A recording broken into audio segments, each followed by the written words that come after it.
बिस्मिल्लाहिर्रहमानिर्रहीम। अल्लाहुम्मा सल्ली अला मुहम्मद व आले मुहम्मद। अस्सलाम वालेकुम।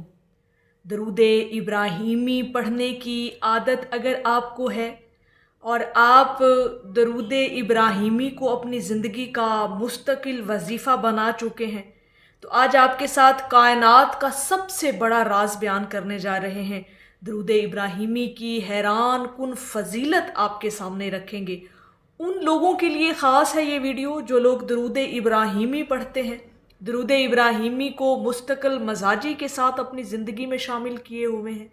उनके लिए क्या क्या अताएँ हैं रब की तरफ से, क्या क्या करम होते हैं, क्या क्या फ़ज़ल हैं और फ़ज़ल का बाब कैसे खुलता है उस शख्स पर जो दरूद इब्राहीमी पढ़ता है।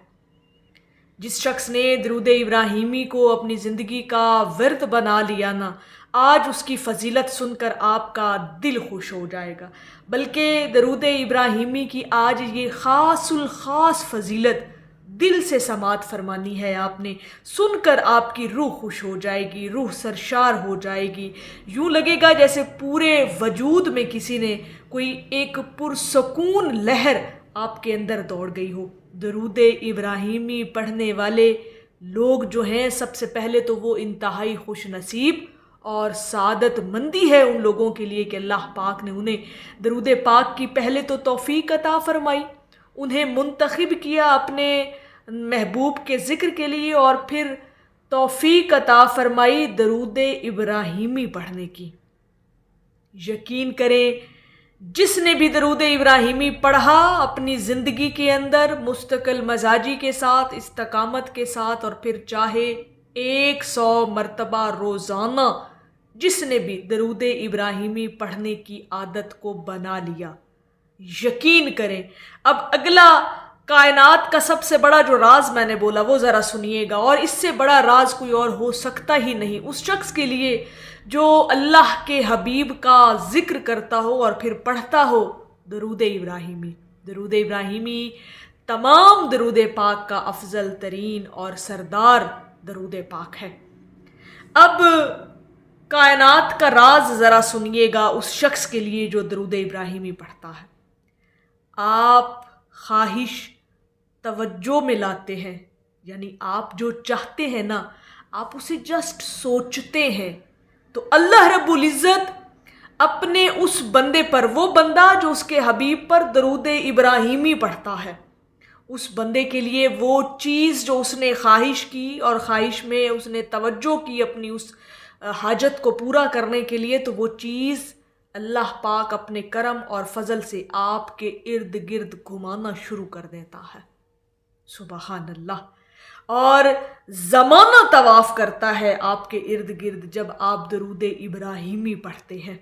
और दरूद इब्राहीमी पढ़ने का जो एक सही तरीका है कि रोज़ाना पढ़ना है, इस्तकामत के साथ पढ़ना है, चाहे फिर वो 10 मरतबा रोज़ ही क्यों ना पढ़ते हो, 50 मरतबा और हद है 100 मरतबा तो लाजम अपने ऊपर कर लें, फ़र्ज़ कर लें खुद पर कि 100 मरतबा आपने दरूद इब्राहीमी ज़रूर पढ़ना है।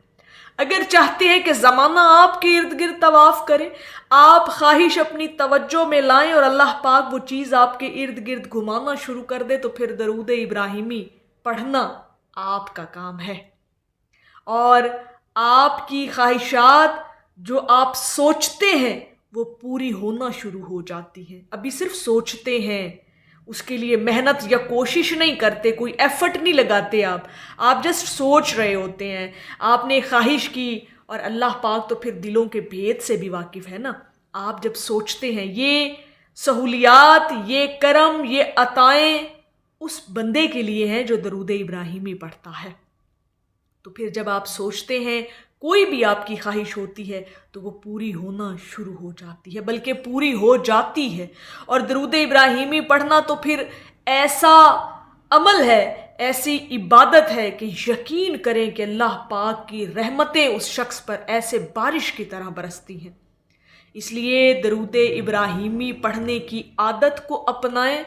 और आप बेशक कोई सा भी अगर आप दरूद पाक का सीगा पढ़ रहे हैं ना, तो वो आप पर डिपेंड करता है। बहुत अच्छी बात है कि चलते फिरते उठते बैठते आपके दिलों से درود پاک کی آوازیں گونجنی چاہیے.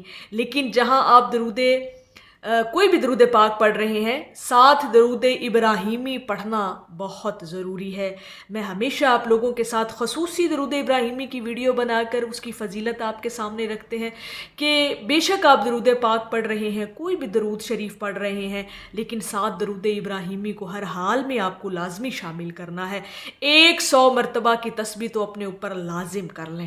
درود ابراہیمی پڑھنا آپ کا کام ہے. باقی آپ پر فضل، احسان، کرم، اور یہ کرم، یہ احسان نہ صرف اس دنیا میں، قبر میں، حشر میں اور آخر تک آپ کے لیے خیر اور انتہا کا کرم کرنا آپ کے سوہنے مالک کا کام ہے، یعنی اللہ رب العزت کا کام ہے. آپ کا کام درود ابراہیمی پڑھنا ہے، بے شک 100 مرتبہ روزانہ، اور باقی فضل کی انتہا کرنا میرے اللہ پاک کا کام ہے. آپ پر یقین کر کے تو دیکھیں، دل سے یہ چیز، اس بات کا عہد کر کے تو دیکھیں، نیت تو کر کے دیکھیں کہ میں نے 100 مرتبہ روزانہ درود ابراہیمی پڑھنا ہے. اور پھر جو ہزاروں کی تعداد میں پڑھ جاتے ہیں درود ابراہیمی، پھر ان کا تو کیا ہی مقام ہے، کیا ہی مرتبہ ہے، کیا کمال کے وہ لوگ ہیں اس روئے زمین پر جو ہزاروں کی تعداد میں پڑھتے درود پاک ہیں، لیکن کون سا درود شریف؟ درود ابراہیمی. یہ تو 100 مرتبہ میں نے کہا نا کہ درود ابراہیمی پڑھنا اپنی عادت بنائیں، اپنے اوپر لازم کر لیں، اپنے اوپر فرض کر لیں، تو پھر جو چیز آپ خواہش کریں گے، توجہ میں لائیں گے، تو وہ پوری ہونا شروع ہو جائے گی. اللہ پاک وہی چیز آپ کے ارد گرد گھمانا شروع کر دے گا، مطلب کہ اس کے وسیلے بننا شروع ہو جائیں گے آپ تک پہنچنے کے. اللہ پاک اسباب پیدا کر دے گا آپ کی اس خواہش کو پورا کرنے کے لیے. کائنات کی ہر چیز اکٹھی ہو جائے گی آپ کی اس خواہش کو پورا کرنے کے لیے. یہ ہے درود ابراہیمی پڑھنے کی عادت کو اپنانا، اور پھر اللہ پاک کا کرم، فضل، احسان، برکتیں، رحمتیں اپنے اوپر نازل ہوتا ہوا دیکھنا. اگر آپ درود ابراہیمی پڑھتے ہیں، 100 مرتبہ پڑھتے ہیں یا ہزاروں کی تعداد میں پڑھتے ہیں، پھر یہ کائنات کا سب سے بڑا راز آپ کے لیے ہے، یہ درود ابراہیمی پڑھنے والوں کے لیے ہے. یقین کریں جس نے بھی درود ابراہیمی کو اپنی زندگی میں شامل کیا نا، اس نے معجزات، اس نے کرامتیں، اس نے فیض، اس نے فائدے، اس نے فضیلتیں اپنی آنکھوں سے دیکھے، دل اور روح سے محسوس کیے. اگر چاہتے ہیں کہ خواہش توجہ میں ہے اور پوری ہو جائے، تو پھر درود ابراہیمی پڑھنا آپ کا کام ہے، اور اللہ رب العزت کا کام ہے آپ کی اس ہر خواہش کو پورا کرنا جو آپ صرف سوچتے ہیں. تو یہ ہے درود ابراہیمی کی ایک بہت بڑی، بہت خوبصورت فضیلت آپ کے ساتھ بیان کی ہے کہ آپ لوگ درود پاک پڑھنے کے ساتھ ساتھ درود ابراہیمی کو بھی اپنی زندگی کا لازم حصہ بنا کر رکھیں. تو میری اللہ رب العزت کی بارگاہ میں دعا ہے کہ اللہ پاک آپ کو اور مجھے ہر وقت اور ہر سانس کے ساتھ اپنے نبی علیہ الصلوۃ والسلام پر درود پاک پڑھنے کی توفیق عطا فرمائے. آمین یا رب العالمین. اور آخر میں ہے کہ میری دعائیں عرش سے واپس نہ آئیں گی، شامل ہے ہر دعا میں وسیلہ حضور کا. ایک دفعہ محبت سے پڑھ لیجئے صلی اللہ علیہ حبیبہ محمد وآلہ وسلم.